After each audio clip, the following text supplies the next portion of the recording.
Hi, so this is the front page of fullstackroadmap.com. So to begin with, you can just get started and log in with your email. So once you log in, you will see all your projects here. So as you can see, I have created various projects. And if I open any project, I can see what documents I have generated, the various UI designs or anything I have generated, the visual context and deep research queries. So this is like any project you create like this. But so I'll tell you how to get started. So here you can also start with the project template, or you can create a new project. So whatever SaaS app or website you are creating, so you can give a project name. You can select a model with which every time you'll have an option to select a model. So when you select a model here, you can specify the project requirement and enhance the requirements. Then you can select a tech stack with which you are working.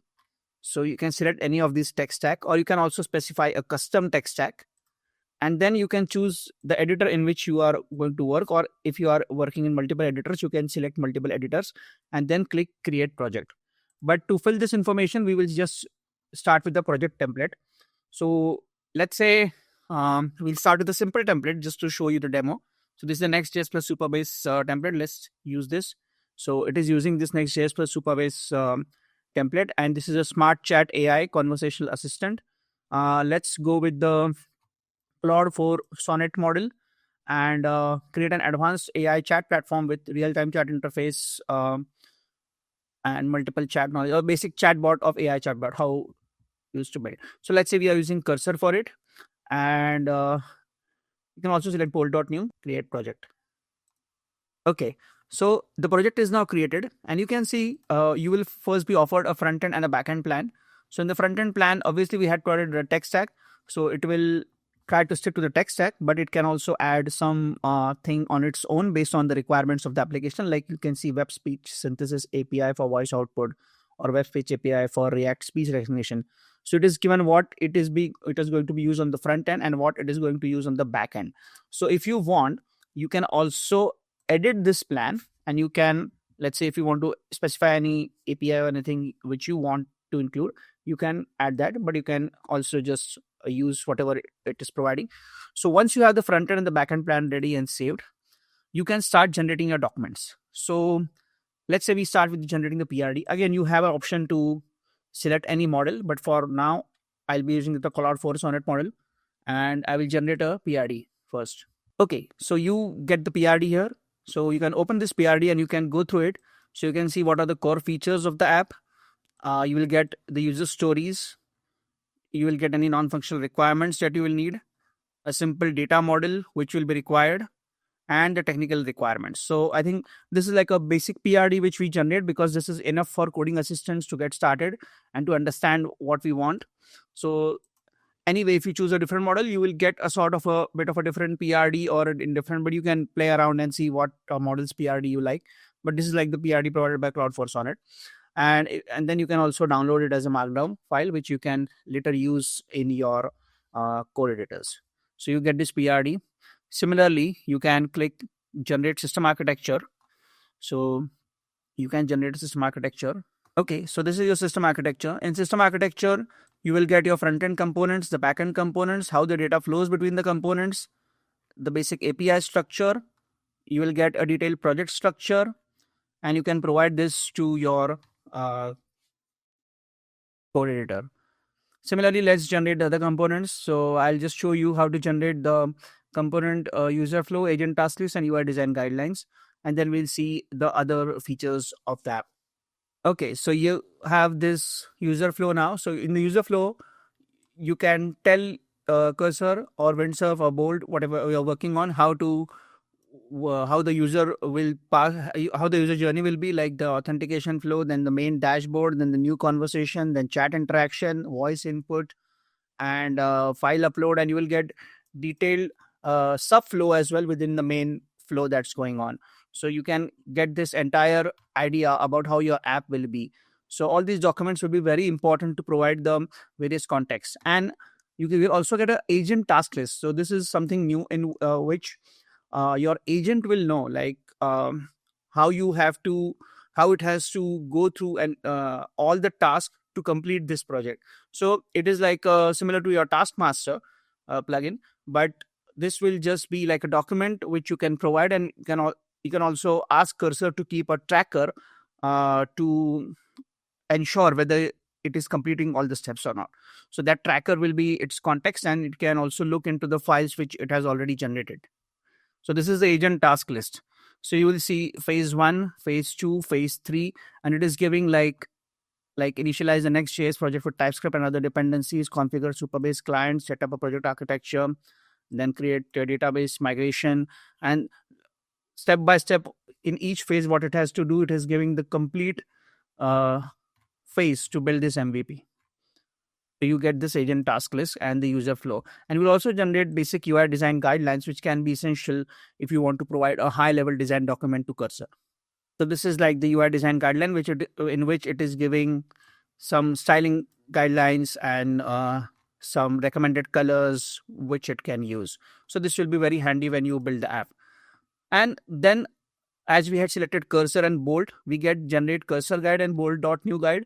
So this is not exactly, I would say, cursor rules or bolt.new rules, but this is more about the prompting guidelines. So you can also use it as cursor rules. There will be some cursor rules in it which you can use, but you can also use it as a prompting guide when working with cursor. And this has been built upon the recommendations given by the cursor on the cursor website on how to prompt, as well as recommendation given by Bolt. So whichever tool you will be selecting, you will be getting a proper prompting guide based on what the recommendations are. So you will see how the guide looks once it's generated. So see, this is the cursor guide. So in which it has given like you are an expert full stack developer proficient in this.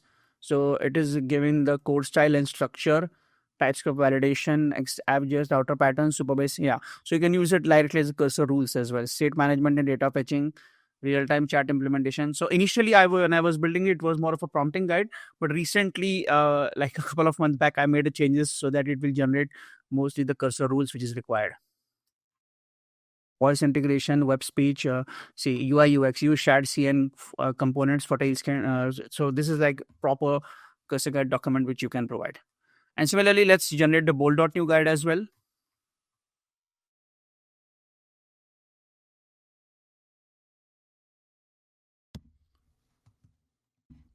So this is the Bolt.new guide now.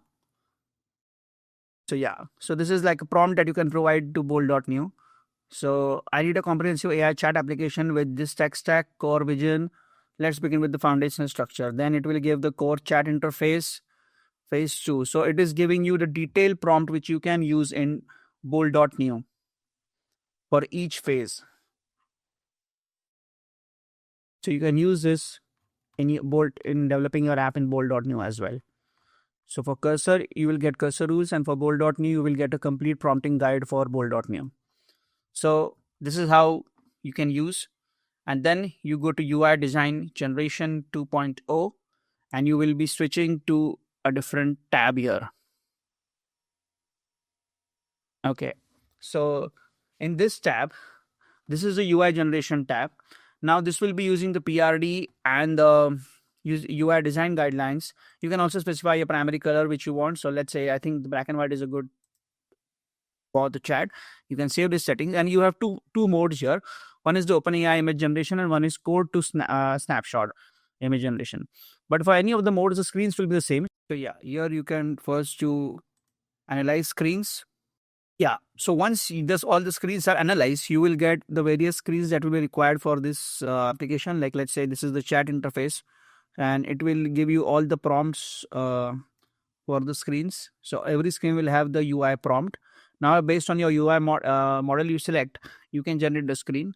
So this is the code to snapshot model, which will give you like more accurate rendering, because it will first generate the HTML CSS code for it in the backend, and then provide a snapshot of it. And this is a design inspiration based thing which is based on the OpenAI image generation. So if you select this one, OpenAI image generation, let's first save these settings, and we want a landscape obviously. So let's say for this chat interface, we use the same prompt, and you can select for the OpenAI based image generation if you want a low, medium, or a high. So let's go with medium and let's generate credits. So this will be a faster generation compared to the code based mode generation. So this will first generate the image based UI. So let's see. You can see it has generated this image.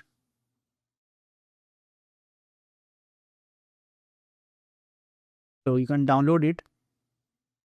Now, once you download it, you can also try generating with the different mode. I'll show you how the code to snapshot works. So let's say I generate this with code to snapshot. This will take 2 credits. It's just a single option there. No low, medium, high, because it is not an image generation. It is just a code rendering. Okay, so it has generated this image. So you can see this is much more professional image. I will show you the image in full.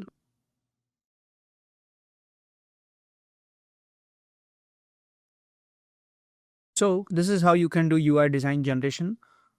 Next feature in full stack roadmap is visual context. So what visual context does is it will take the system architecture and the product requirements document, and it will create a visual representation of how your project's system design is. So I'll just click visual context and it will start generating the visual context.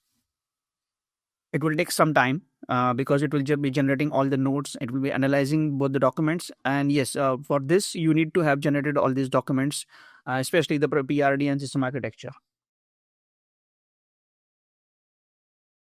Okay, so the visual context is generated. And as you can see, if you click on so it will have this main AI chat platform.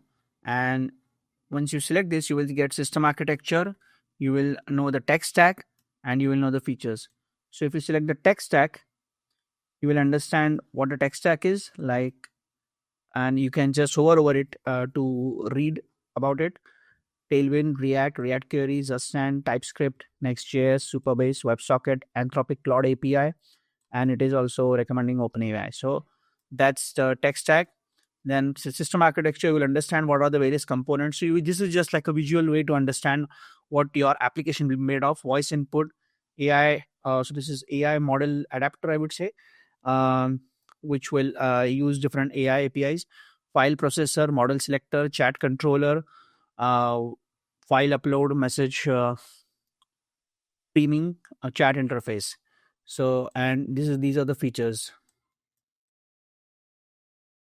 And it might also give some links between them, like how they are linked to each other, like this and this is linked.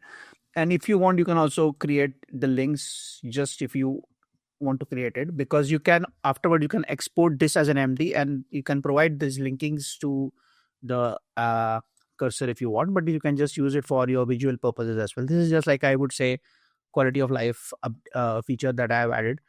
um, and finally, we have deep research. So in deep research, you can ask any question about your project, and this will be using the Perplexity's deep research API to find out any answers for which you want deeper web search queries. So let's say we go back to our context document and try to understand the system architecture. So, and it has various things, voice input and everything. So, so I would say, like, we'll just ask, like, what are some good voice input STT services that I can use for this app. Now, I know this is not a very deeper research question, but let's say I want to understand more about it, and I will just click research. So it will start its research. Yes. So as you can see, the response has arrived. So it is also giving thinking response. That's I have just kept it for context if anyone wants to read that. But you will see the entire report generated, the executive summary, and it also understands that this is about this project. So you can see, okay, I need to figure out STD services which are suitable for an AI chat platform project described.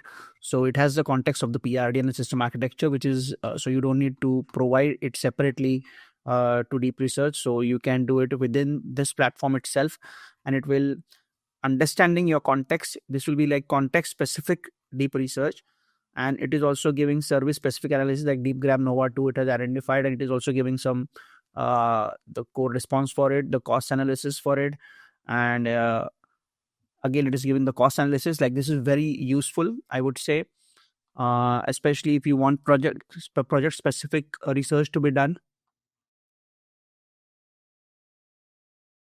And it will also give you sources from where you can check any additional requirements.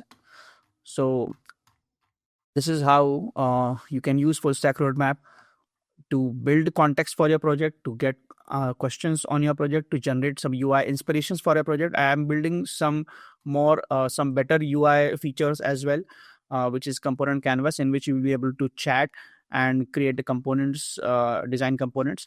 But for now, you can generate design inspiration, but you will get different screen analysis here, which you can leverage to build more UI.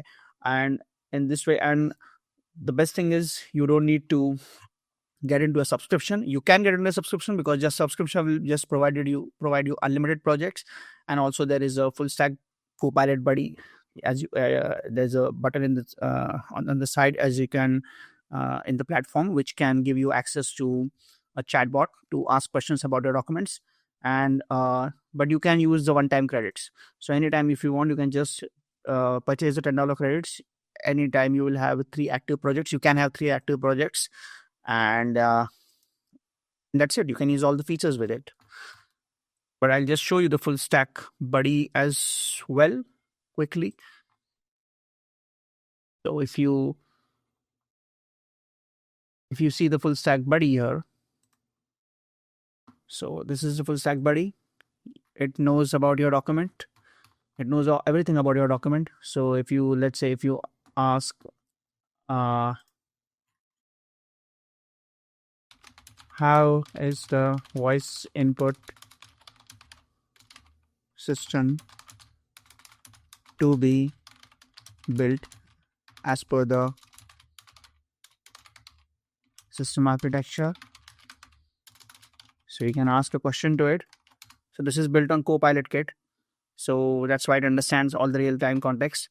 So as per the system architecture, the voice input system consists of primarily a voice input front-end component and related back-end component. What the front-end component is, how is the data flow, and what is the backend, and how is the text stack implementation. So it knows the web speech API, the web speech synthesis. The voice input component includes UI controls for recording and playback. So if you have any questions about the documents, you can directly ask the full stack buddy. This is powered by GPT 4.1, so it is quite good and it's instruction following, and it will understand what response to give you. So that's it. This is just a pro feature which anyone can get on subscription. But apart from that feature and unlimited projects, everything is there in the one-time credits plan. So you can try before you can go for a subscription whenever you want. So thank you.